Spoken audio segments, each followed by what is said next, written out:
What have you managed to avoid your whole life? Perhaps 30 years ago I was called into jury duty. I was quite excited about the prospect of serving. I go in and through the questions I learn it's about a rape case. I thought I could easily do a week's jury duty. I clearly didn't understand the system. It's not a week's jury duty. That week is simply the window in which you may be called in to serve. The judge said this trial could take 6 months. In hindsight he may have said 6 weeks. And that financial hardship is not an excuse. As the sole earner in my family, I absolutely panicked. I'm talking about almost blacking out panicking. I absolutely couldn't afford to be without an income for 6 months. I haven't gone into jury duty since, but I now better understand why getting people to serve on a jury is so hard. We really need to revamp how it works.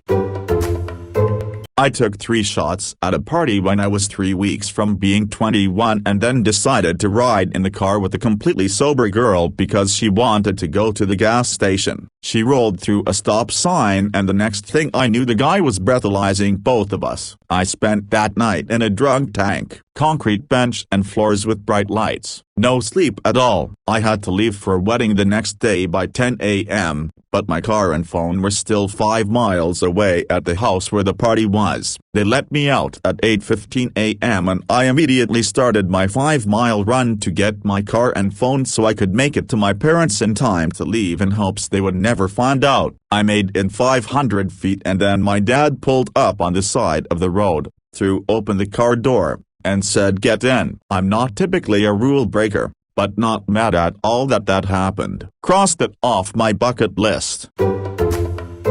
I was once out with a group of male friends. For reasons that I can't recall we ended up getting into an argument with another group of males. Before I knew it there was a lot of gesturing and shouting as we all squared up to one another. Now, being soft as shit and someone who has no desire to be in a fight, this was not a good situation. Luckily I got paired up with someone who was clearly of the same ilk. Whilst everyone around us started to fight we essentially had a little dance together, on our toes, fists raised but with all the threat and malice of 2 puppies playing. When everyone finished we gave each other a smile and went our separate ways, no doubt both filing our friends with lies of the fight we had just endured.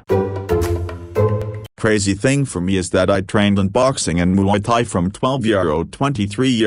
I've sparred at least a few thousand rounds and competed a few times. Somehow, I managed to never get in fight in school or bars. Everyone I know has been in fist fights. I'm a small guy and not threatening in any way. I guess I've just been lucky to not be picked on, and I'm scared of falling and dying in a fist fight lol.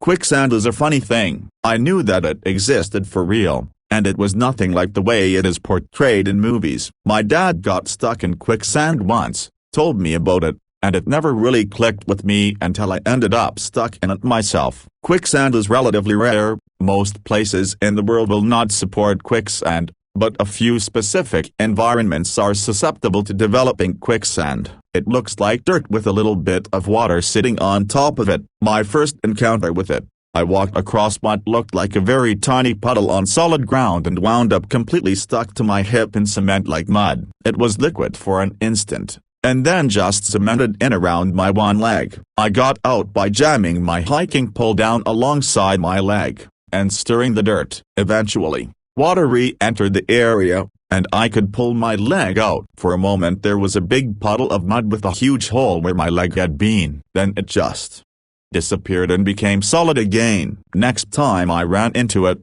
I had a canoe on my shoulders. Turns out, a canoe and double-bladed paddle are pretty much the most perfect quicksand self-rescue tools you can ever have. I just groaned, put the canoe on the ground, draped my body over the canoe, and slowly kicked my way out up. Now, I probe suspicious-looking patches of ground and river flood plains with the stick before committing my weight to them. The chances you will get so badly stuck in quicksand that cannot self-rescue within 10 minutes are small, but very much not zero.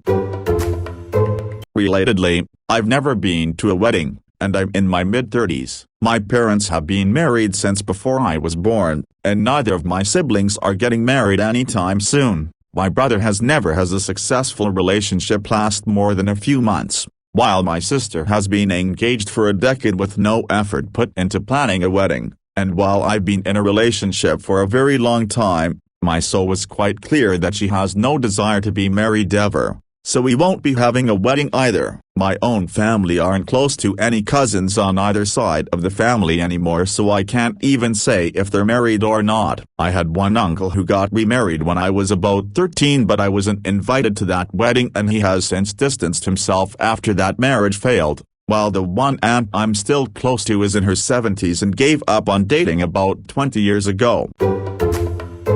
Meanwhile, my soul's family are all either happily married, or younger than her by a significant margin. Her younger brother seems to have no interest in relationships, while her oldest cousin might get married in the next few years, but it's a stretch to assume I'd get invited to the wedding. I barely know her. I fell out of my social circle before anyone really started getting married, so I never went to any school friends' weddings, and I've been a pretty asocial hermit since then, meeting no new friends' weddings to attend. I also bounced around jobs a lot in my early 20s, so there's only been 3 weddings of people I've worked with in my career. The first was a week after I started somewhere, so no invite. The second was a woman who hated me, so no invite. And the third got married in secret and only told us after the fact.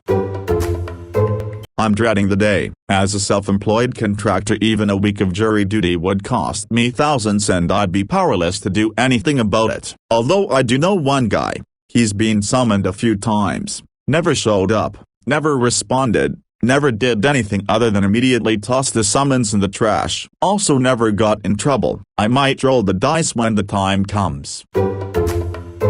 Dying probably sounds sarcastic, but isn't. I was born with an umbilical hernia bad enough that I had surgery at 2 months old, and I was a month premature, so I had scarlet fever in 1st grade. My freshman year of college I had a car accident where I skid out on ice, panicked, and rolled over a Ford Escort, and walked out with 2 torn shoulders. A concussion was actually code twice, once for a few seconds and again for a few minutes, and needing 100+ stitches in my face, including partial reconstruction of an eyelid. Food allergies can get worse in your 30s. Found that out 2 years ago when I left work in an ambulance and was diagnosed with anaphylaxis in the ear. Turns out I'm allergic to lettuce and spinach, among other things. I have an EpiPen now. 6 months ago, not long after turning 38, I had severe neck pain for a week or 2. Thought it was muscular. It was actually arterial. The arterial dissection caused a blood clot, and cracking my neck dislodged it, landing the clot in my brain. My whole right side went pins and needles. I had a stroke, at about half the age of what we picture as the typical stroke victim. The rate time going, I'll be crushed by a decommissioned Soviet satellite falling from space before the age of 40, but I haven't died yet. Oh man, I used to have a Great Dane, and he was sitting on the couch, my couch in my house, with me, so my roommate chose to sit on the floor against the couch. There was an open chair available, but she leaned against the couch under the dog. Well, after a while she slumped down and my dog slid off the couch and teabagged her. I wish I'd known it was about to happen so I could have filmed it. I have yet to see it happen to anyone. Agent. Getting stung by a wasp/bee/hornet. I am terrified of stinging insects. I have finally managed to become somewhat okay with bees, as long as they are not physically on me, because they generally keep to themselves and just want to pollinate, and honestly good for them. I like that energy. I cannot get over my fear of wasps and hornets. It makes me terrified to go outside in the summer. Every time I see one, I panic uncontrollably. Honestly, until 2 days ago, grief. I'd had family die, pets die, people I know die, and I just always shrugged it off, thought I was just immune to grief as I'm a pretty emotionless person, until watched my cat get put down the other day, and I've been grieving hard since. Watching him in his final moments really put it into my brain. I think I'd been in denial previously on how permanent of a thing that death really is. And every time it's happened around me I've just denied its existence. Seeing it in front of me, damn shit hurts. Whenever I think of my dad, where my 2 childhood dogs used to live, before they got put down. I think of them all sat with him. They've been gone for years. I guess that was how I dealt with it. Deep denial. Watching Jasper, my cat, in his final moments kinda just unlocked it all for me. I've been mourning not only him for the past few days but every death in my life which I've previously been unable to process. Emotion dump. Sorry, doctor, couldn't process death until the other day. Driving a car. I'm 37 and father of one. I ride my bike almost everywhere. Longer trips go by train or bus. It's a great way to stay healthy and make a small environmental difference. Living in Sweden makes this both harder, the seasons, and easier, the infrastructure. My town is often considered one of Sweden's best bike cities. Yay! I've never mowed the grass before. I've heard other people reminiscing about having to do yard work growing up, but I've never been able to relate. I was raised by a single mother and we lived in apartments when I was a baby. She remarried when I was 9 and my stepfather always did the yard work. After that one we were able to move into a house. Then I went off to college and have apartment hopped ever since. Now here I am, in my 30s. Somehow avoiding having to mow grass for my entire life. I don't even think I'd know how to start a lawnmower if one was in front of me. Not my proudest of accomplishments. 32 years old and knocking on wood like a motherfucker here, but I've never been in a serious car accident or even really a minor car accident. Worst that's ever happened is dad hit a deer when I was 7. And I lightly rear-ended a chick that slammed on her brakes in the middle of the road. Everyone else I know has been in at least one accident that was bad enough to send either themselves or someone in the car to the hospital, or at least bad enough to total the cars involved. Having an STD, getting a girl pregnant before marriage. For the record, I've made horrible decisions in my younger days. This was a legitimate miracle. The girl I dated prior to my wife, it didn't clue in for 3 months that we were literally not even using the pull-out method. I just assumed she was on birth control and I was literally teaching sex education as part of my public health position.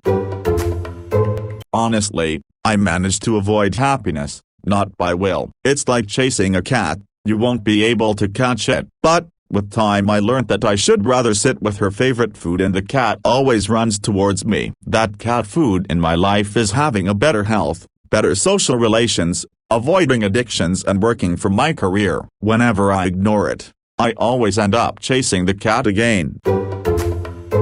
Never even tried to smoke. Never got drunk. When I was 7 I still had the bad habit of sucking my thumb, so my mother, that I regarded as capable of anything at that age, promised me that if I stopped she would quit smoking. I accepted, and in around a week I had completely quit sucking my thumb, while my mother tried to quit smoking for a couple of days and then gave up, marking the first time she had not kept a promise to me in my childhood. That day I realized that no matter how powerful my mother could be, she was no match for whatever the fuck was in those cigarettes, and I never tried smoking out of fear of having my life ruled by them. As for alcohol, I like to have fun while in a lucid state of mind, and I am really repulsed by the idea of not having complete control over myself. I'm not proud of it and I think everyone should be able to choose. Since as long as you don't have a family of your own it only affects you, but I stand by my choice.